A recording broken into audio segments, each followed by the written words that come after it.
교과책의 내용을 핵심 단어로 함께 살펴보는 교과책에 밑줄 치는 시간, 교과의 키 시작합니다. 안녕하세요 성도 여러분, 교과책에 밑줄 치는 남자 이진현입니다. 이번 주는 제12과 남과 북에서 영화로운 땅으로 라는 제목으로 함께 교과의 내용을 살펴보겠습니다. 먼저 기억절 말씀과 기억절 노래 듣고 시작하겠습니다. 일기 12과. 또 그들 중 지혜로운 자 몇 사람이 몰락하여 무리 중에서 연단을 받아 정결하게 되며 희게 되어 마지막 때까지 이르게 하리니 이는 아직 정한 기한이 남았음이라. 다니엘 11장 35절.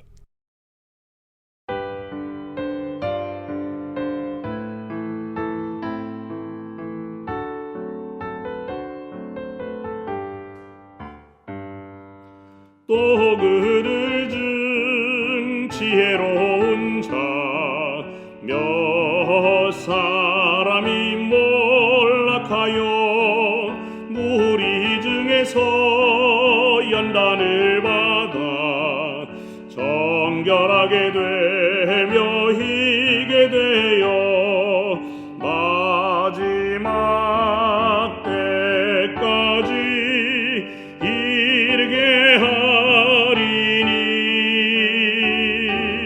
이는 아직 정한 기한이 남았음이라. 다니엘 11장 35절.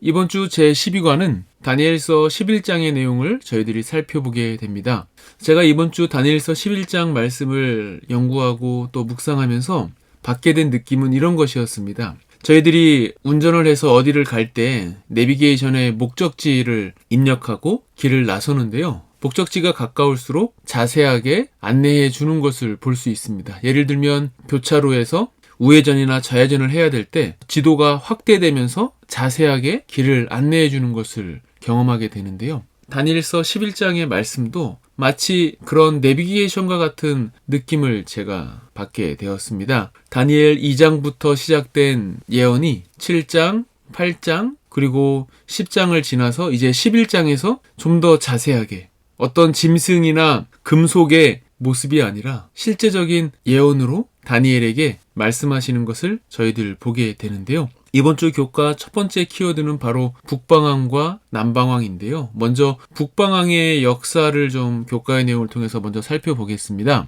170쪽 두 번째 단락인데요. 가브리엘은 다니엘에게 페르시아에서 새 왕이 더 일어날 것을 말했다. 그들 뒤에 넷째 왕이 일어날 텐데 그는 가장 부유한 왕이 될 것이며 그리스를 격동시킬 것이다. 고레스 이후에 페르시아를 다스린 새 왕은 캄비세스, 거짓 스메르디스, 그리고 다리우스 1세이다. 네 번째 왕은 우리가 잘 아는 에스더의 남편인 아하수에로 왕이죠. 크세르크세스인데요.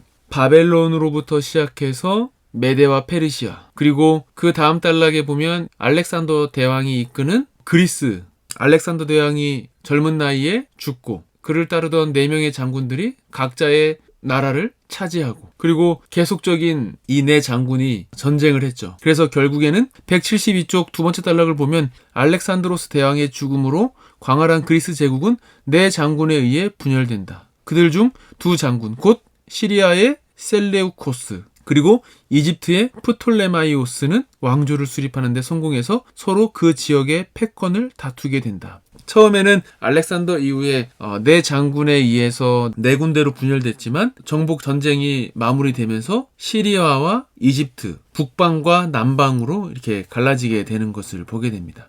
그리고 뒤를 이어서 이제 이교 로마가 역사를 이어받게 되죠. 174쪽 두 번째 단락인데요.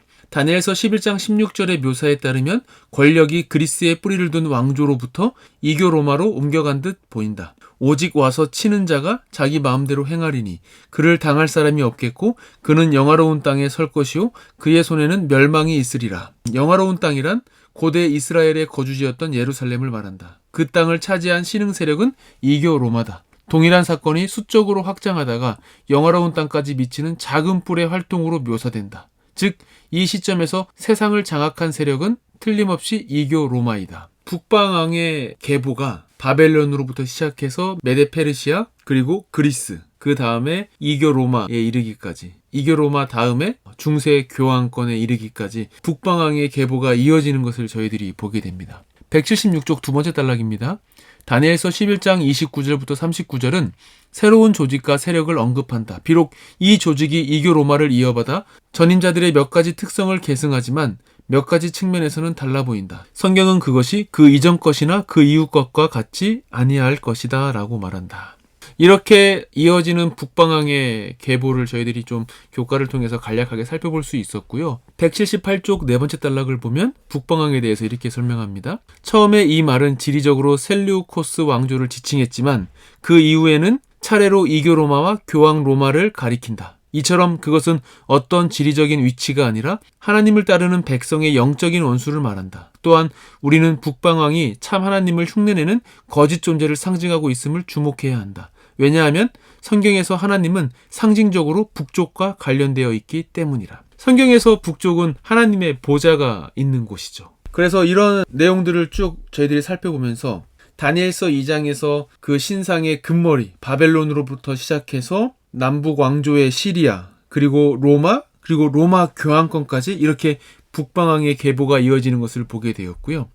남방왕은 이제 저희들이 바벨론, 그리고 메데페르시아, 그리스 이렇게 이어지면서 그리스에서 네 장군에 의해서 이제 나라가 분열되고, 하지만 그 중에 북쪽은 이제 시리아, 그리고 남쪽은 이제 이집트인데요. 그 남쪽 이집트를 다스렸던 아까 172쪽 두 번째 단락에서 보았던 프톨레이마우스 왕조가 이제 이 남방왕의 역사를 가리키죠. 178쪽 다섯 번째 단락을 보면 남방왕에 대해서 설명하는데요. 이렇게 기록되어 있습니다.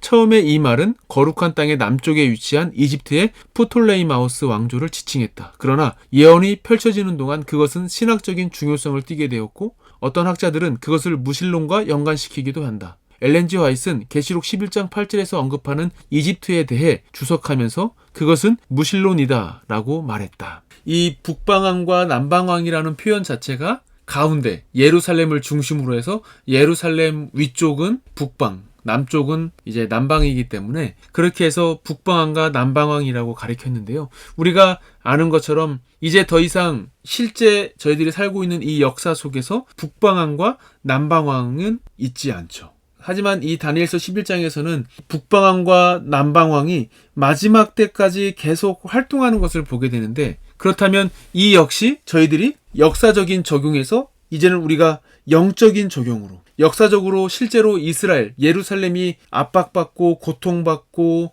어려움을 당했던 것처럼 이제 우리 영적인 이스라엘, 교회에도 이 사실을 적용할 수 있게 되는 것이죠. 이 남방왕 같은 경우에는 프랑스 혁명, 1798년에 있었던 프랑스 혁명 이후에 교회를 대적하는 두 세력, 1789년에 부르주아 혁명이 있었고, 그것을 영향을 받아서 1848년에 프랑스의 프톨레타리아 혁명이 있었고, 그러면서 이제 사회주의와 공산주의가 확산되게 되는데요. 우리가 아는 것처럼 이 공산주의와 사회주의가 바로 이 영적인 이집트의 역할을 하게 되는 것이죠. 남방왕의 역할을 하는 것입니다. 하나님의 살아계심을 부인하고 이 무신론을 대표하는 것이 바로 이 남방왕이다라는 것을 저희들이 보게 되는데요. 하지만 그럼에도 불구하고 우리가 지난 교과의 내용에서 보았던 것처럼 우리에게는 이러한 어려움과 핍박, 영적으로 이제 더 힘들어지는 그런 상황이 펼쳐질 텐데요. 하지만 우리에게는 우리의 대장 되시는 미가엘, 예수 그리스도가 계시다는 것을 저희들이 다시 한번 이 다니엘서 11장을 통해서 보게 됩니다. 물론 12장에 넘어가서야 미가엘이라는 이름이 나오지만 11장에서도 남방왕, 북방왕 이렇게 왕으로서 설명하는 것처럼 우리에겐 언약의 왕이 계시다라는 것을 다니엘서 11장 22절에 보게 되죠.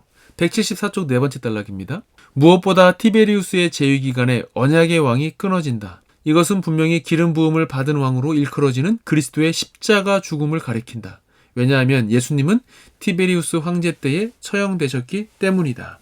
우리가 다니엘서 매 장마다, 각 장마다 예수님을 볼 수 있게 되는데요. 다니엘서 11장에서도 저희들은 우리의 언약의 왕 되시는 이 왕이라는 히브리 단어, 나가드라는 단어가 여기 다니엘서 11장 그리고 우리가 다니엘서 9장에서 보았던 그 왕, 기름 부음을 받은 왕이라고 표현된 이 다니엘서 9장 25절에 나오게 됩니다. 그래서 우리에게는 한 번 약속하시면 끝까지 그 약속을 지키시는, 그 언약을 끝까지 지키시는 한 분이 계신데 바로 예수 그리스도, 그 언약의 왕이 계시다라는 것을 저희들 다시 한번 11장에서 보게 됩니다. 이 마지막 시대에도 영적인 이스라엘, 우리 교회가 북방왕에 치이고 남방왕에 치이는 이런 시대에 저희들이 살고 있습니다. 이런 차원에서 다시 한번 북방왕과 남방왕의 그런 역사들이 어떤 의미가 있는지 저희들 살펴보면 좋겠는데요. 178쪽 마지막 단락인데요. 첫 번째, 남방왕이 북방왕을 공격했다는 것. 이것은 프랑스 혁명은 종교를 제거하고 교황권을 박멸하려고 했지만 실패했다. 두 번째, 북방왕이 남방왕을 공격해서 무찔렀다는 것. 이것은 교황권을 앞세운 종교와 그 동맹 세력들이 마침내 무신론 세력을 정복하고 패배한 적들과 연합 세력을 구축한다는 것. 그리고 에돔, 모압, 암몬의 지도자들이 벗어난다는 것. 이것은 하나님의 참 백성으로 간주되지 않았던 이들 중에 일부는 최후 순간에 무리에 합류할 것이라는 것. 그리고 네 번째로 북방왕이 거룩한 산을 공격할 태세를 갖추었지만 승리하지 못하는 것. 이것은 악의 세력은 결국에는 멸망하고 하나님 나라가 수립된다는 것을 저희들이 다시 한번 보게 됩니다. 이 북방왕과 남방왕의 이 역사가요, 영적인 이스라엘, 교회에도 고스란히 적용이 될 것입니다. 이 마지막 시대에 북방왕의 공격, 그리고 남방왕의 공격은 여전히 계속될 것입니다. 물론 이 마지막 때에 북방왕 그리고 남방왕이 우리가 살아가는 이 세상을 큰 혼란에 빠뜨릴 것이고, 그래서 여기저기에서 거짓 종교 세력도 일어나고 또 무신론이 온 세상에 편만하게 되고 하나님을 믿는 사람들이 어쩌면 바보 취급당하고 궁지에 몰리고, 이런 일들이 앞으로 갈수록 더 심해지고 또 우리의 신앙에 더 큰 바람들이 많이 불게 될 텐데요. 하지만 우리에게는 분명한 내비게이션을 하나님께서 주셨음을 다니엘서 11장을 통해서 보게 됩니다. 좀 11장의 내용이 많고 또 복잡할 수 있지만 차근차근 살펴보시면서 저희들이 이 마지막 때를 분명한 내비게이션을 가지고 목적지까지 잘 도착할 수 있는 이번 한 주일이 되면 좋겠습니다. 저희 교과의 키는 다음 주에도 가장 쉬운 교과 토의 방송되도록 최선을 다하겠습니다. 고맙습니다.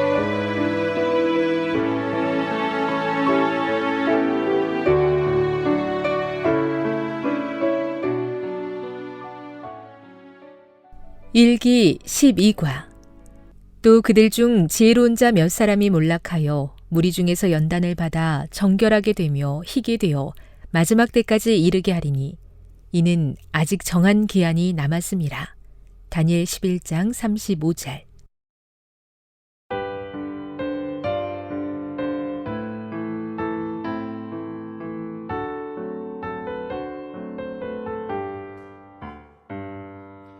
또 그들 중 지혜로운 자 몇 사람이 몰락하여 무리 중에서 연단을 받아 정결하게 되며 희게 되어 마지막 때까지 이르게 하리니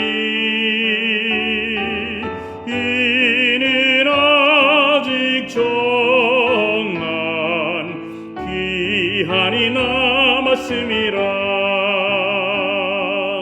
다니엘 11장 35